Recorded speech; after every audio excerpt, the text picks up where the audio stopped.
The night shelter is set up for people that are homeless in Bracknell to give them a dinner and then a bed and sleep in a nice safe place, and then breakfast in the morning ready to set them up for the day. The night shelter, we've got 7 churches and we've actually run it for 4 months. So it started on December the 1st and will go through to the end of March. Homelessness has gone up by 30% in this area, and there was a need. People were sleeping in tents, in cars, in garages, also in containers. They arrive for 7, they have a meal, we try and get them to bed by about 10 o'clock. And then there's another team come on at 10 o'clock. We have a night manager who comes and is awake all night. There is a process. They need to sort of go through a form. There's certain criteria that, first of all, they need to meet, but also criteria that we need to know about them so that we're geared up to give them the best possible care while they're in the night shelter.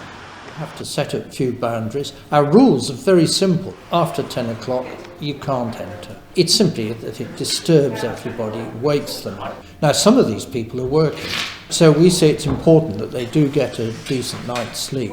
Sometimes, obviously, people need to work through why they're homeless. That's a really important part of the job, is sitting down with them in the evening, being like, what have you done today? How's your job going? How's your day gone? What did you do? What could you do? And the emotions that they feel. We have challenges in terms of they're not set in a routine, and that's one thing that we're trying to establish, is a routine that will put them into a good night's sleep to get up in the morning ready for work, a normal pattern of working life.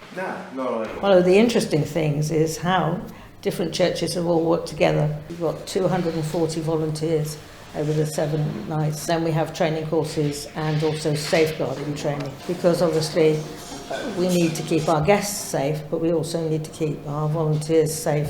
Do you know what shocked me in some respects is when you walk in the door, you don't know who are the people attending the homeless shelter and who are the people helping. I guess what it proves is that you can't have stereotypes. So some people like to chat, some people just want to sit down and just kind of have a sleep and have a quiet time, and I think it's important to know the difference. It's almost like a family when we come in here, and the night shelter, everybody comes in and everybody looks out for each other. As we come to the end of the night shelter, we have formed a community here. Obviously there's wider things we're trying to achieve. The last thing we want is for somebody who's been sleeping in a tent in November who's going to go back and sleep in a tent in April.